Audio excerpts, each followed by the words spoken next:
Join Kids Hat family. Tia, I can't believe I lost my lucky charm. I've had it for years and now it's gone. Oh no, Tofu, don't worry. Sometimes things like this happen for a reason. What do you mean? Well, sometimes we lose something important because it's time for us to let it go and move on to bigger and better things. But how am I supposed to move on without my lucky charm? Well, I have a story that might help. It's a story about a young prince who, like you, had lost something very dear to him. What did he lose? He lost his magic amulet, a gift from his late mother. The amulet had the power to grant him any wish he desired. Wow, that sounds amazing. What happened to the prince?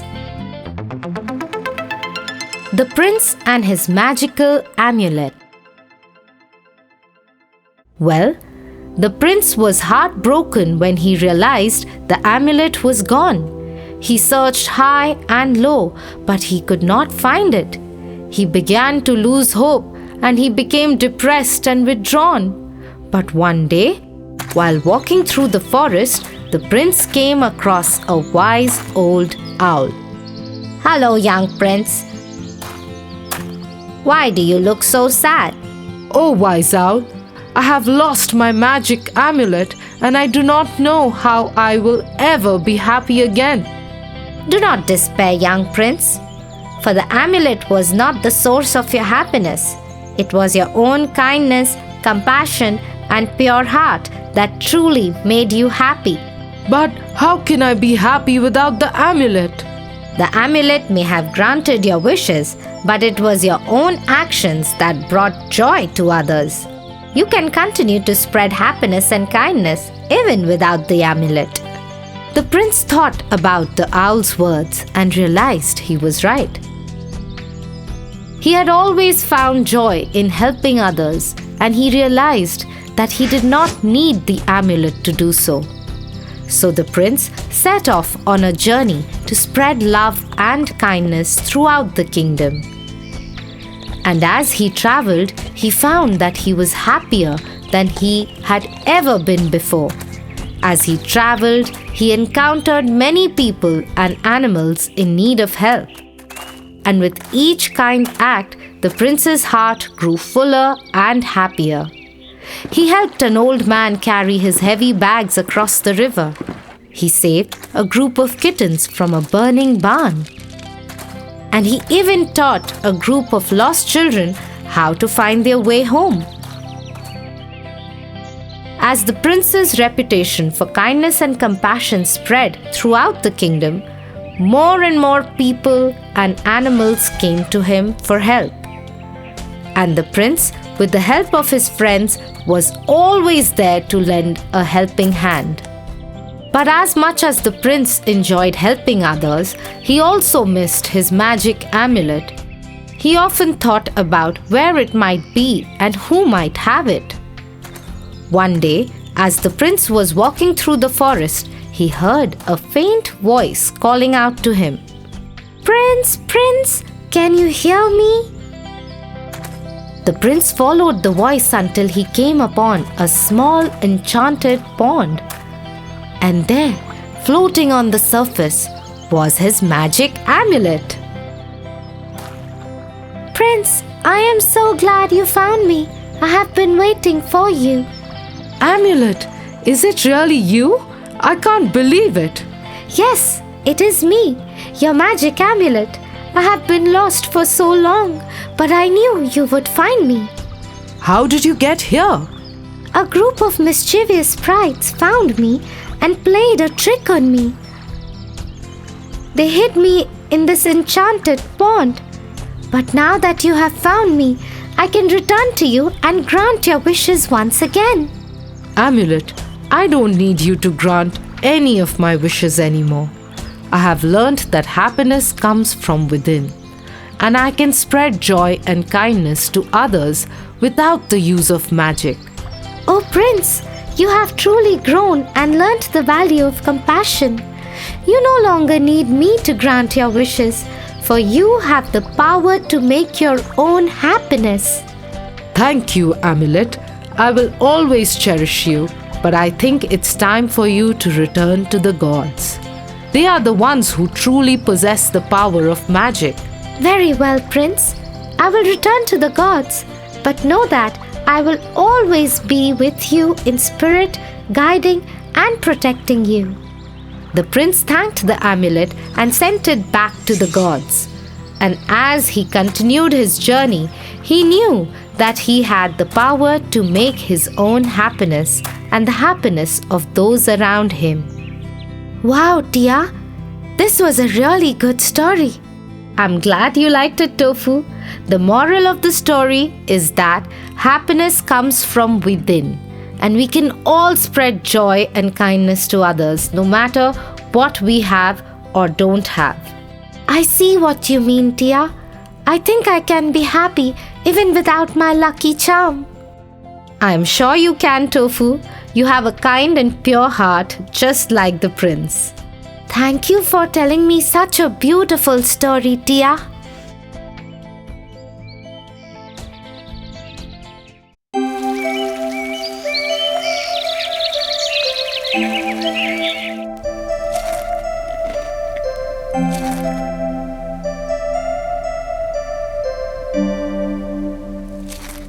What is wrong, Tofu?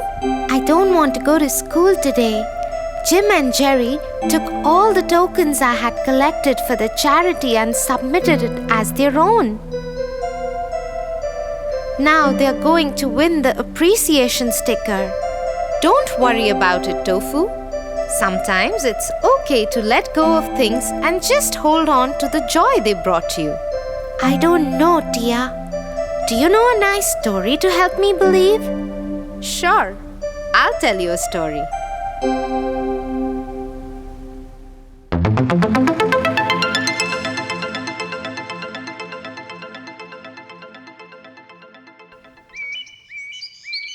Once upon a time, a poor farmer was plowing his field when he hit something hard. It was a large metal pot.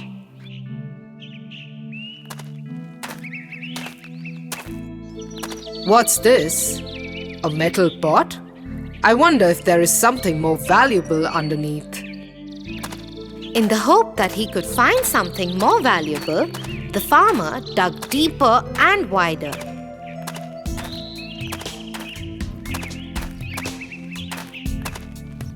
Tired after hours of searching, the farmer decided to rest. He left his spade in the pot.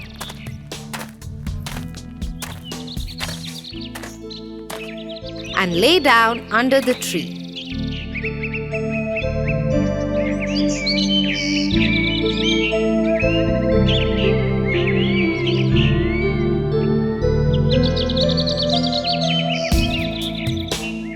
A while later, when he got up and went back to the pot,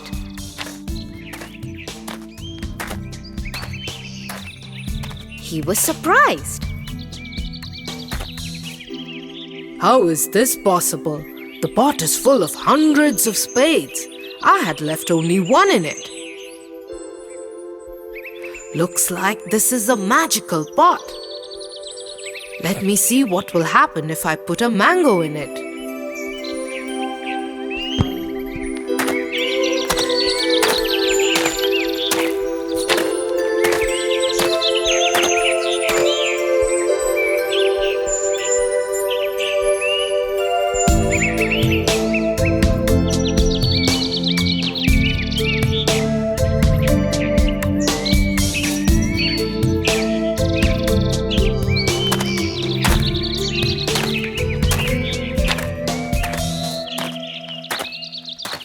And just as the farmer had thought, the one mango turned into hundreds of mangoes when he left it in the pot.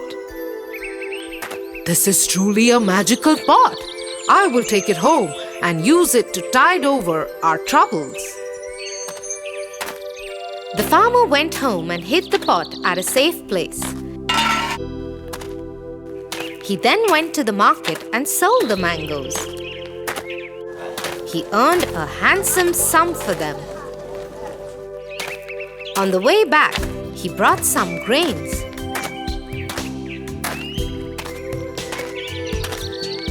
He went home and put each one of them in the pot one by one.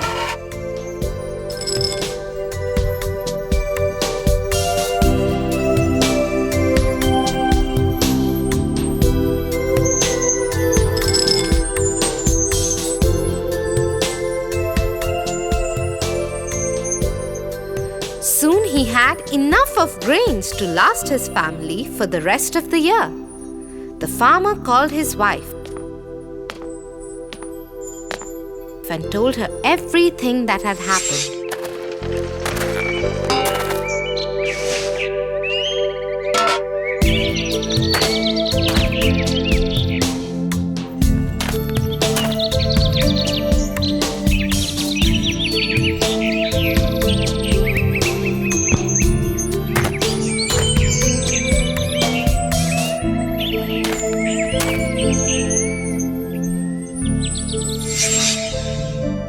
This is a blessing. We should use it wisely to become rich, but also keep it safely hidden. The farmer agreed with his wife.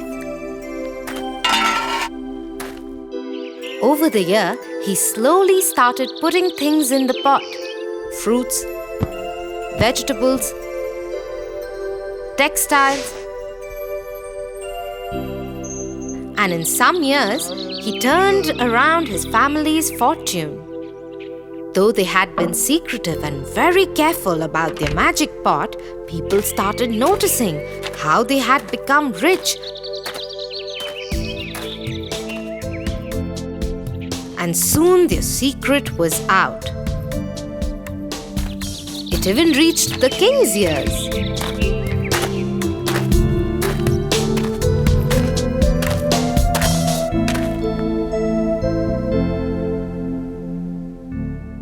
Such a powerful magical pot should be a part of the king's treasury. The farmer has no right to keep it. Only I have the right to own that pot. The king ordered the soldier to bring the pot to the palace.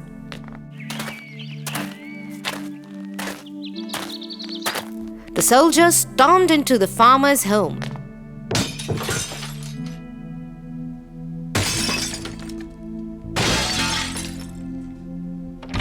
And confiscated the pot. They brought it to the king. Let me see what is inside the pot that makes it so magical. Once I find what it is, I will become 100 times more powerful. The king peered over the pot and looked into it. As he did, he lost his balance and fell into the pot. As he fell, he hit his head on the edge of the pot and became unconscious. When he woke up, he saw that there were hundreds of kings like him.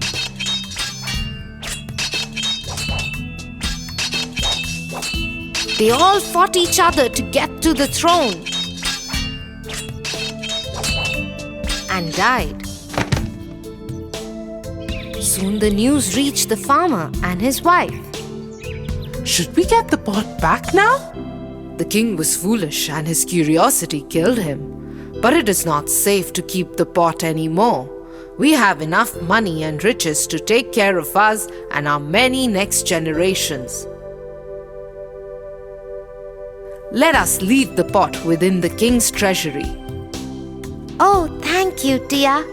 That was indeed an inspiring story. And I feel much better now letting go of those tokens. Good to know that, Tofu. Now will you please finish your cereal so that we can go? Join Kids Hut family.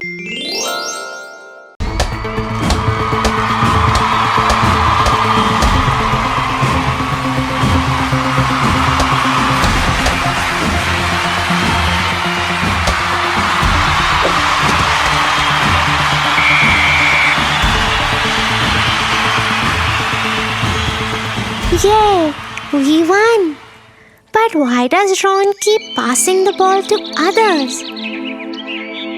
He's the best player on the team. He could make more goals if he just takes the ball all the way by himself. No, Tofu. To win, you always need a team.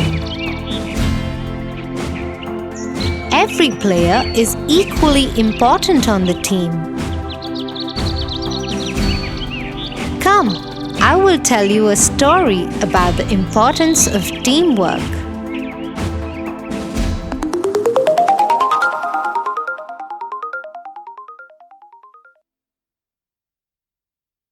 Once upon a time, a girl called Dorothy lived in Kansas City.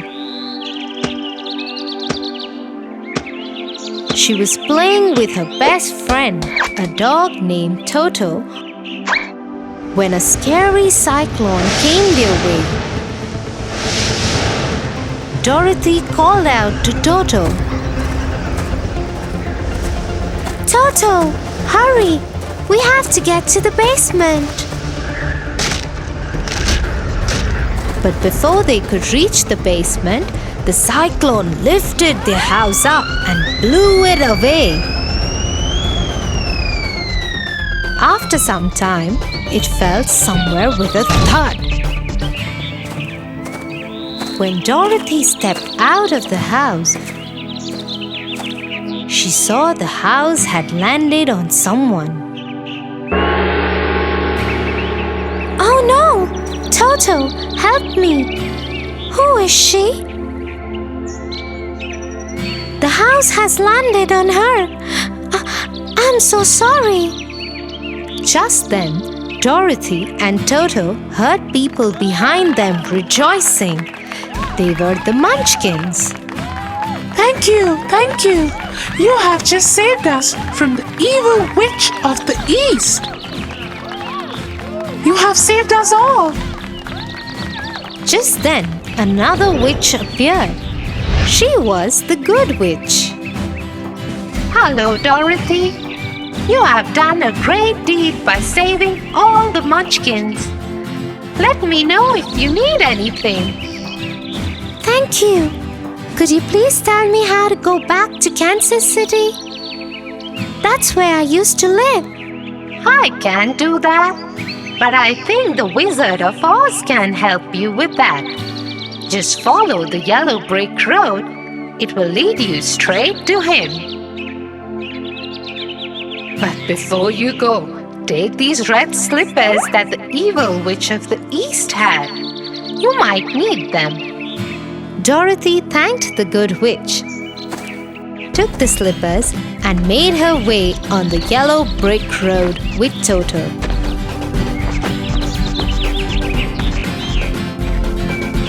She had only walked a bit when she came across a scarecrow.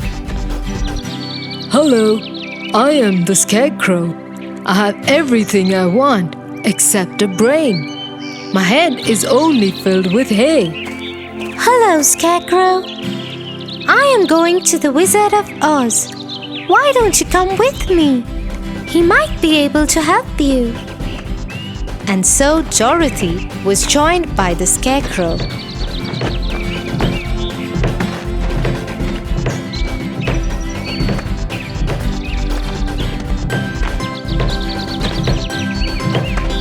They had walked a few miles when they met the Tin Woodcutter.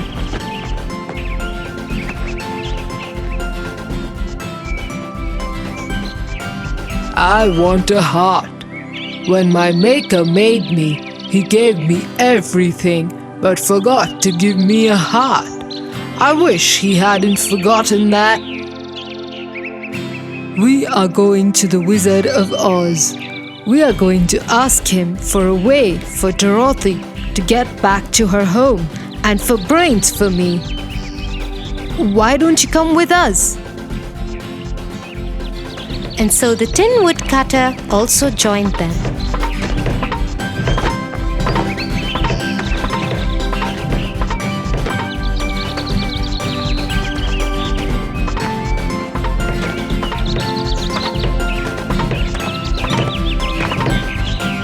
They had walked for some time when they heard Toto barking. They turned around to see that a lion had attacked Toto. "Get away from my dog, you nasty lion!" The lion whimpered and ran away to a corner. "Oh no! You aren't a brave lion at all, are you?" No, I have no courage. I wish I had some. We